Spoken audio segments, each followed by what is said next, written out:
So rootstock's one of the most important decisions you make when you're redeveloping a vineyard. It determines how the plant's going to be set up for the future of growth. We're sort of heading down the path of one particular rootstock, which is quite common, but the danger of that is that we're becoming very much reliant on just one rootstock. This trial was planted in 2022 and it's a very long-term trial.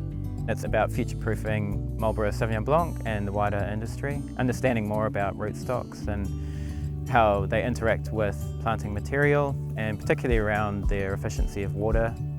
If we're putting plants in the ground now that aren't going to perform in 20 years' time because of the changing climatic conditions, we could all find ourselves in a difficult situation. So we need to be sort of forewarned with this information and see how different rootstocks perform at current times and see if we can extrapolate that out towards what the conditions might be like in 20 years' time.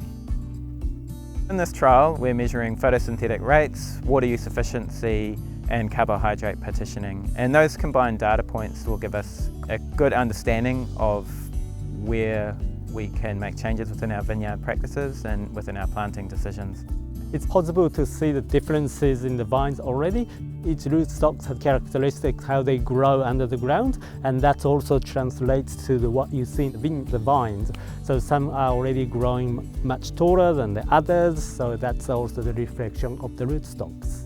And this year we're hoping the plants will start producing some fruit, and in the following year we will start collecting more data. When BRI approached us to see if we would be interested in participating and contributing to the trial, we had no hesitation.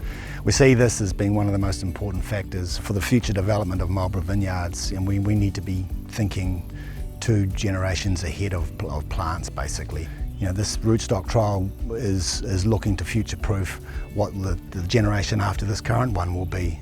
So it's really important for us to be involved in that and contribute in some way to it.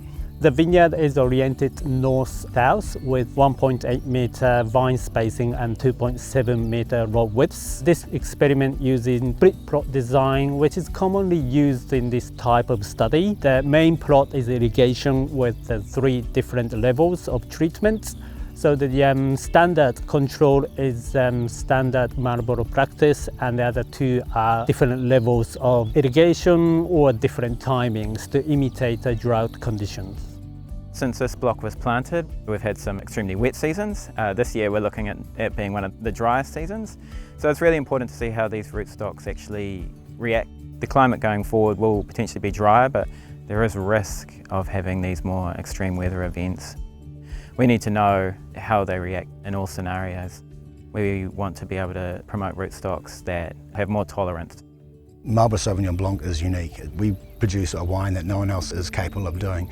So we've got to be able to adapt as the climate potentially changes. We've got to retain that freshness and acidity which makes Marlborough Sauvignon Blanc exactly what it is and what the world wants. And so we need to be thinking, what's going to be happening in 20 years' time to make sure that happens.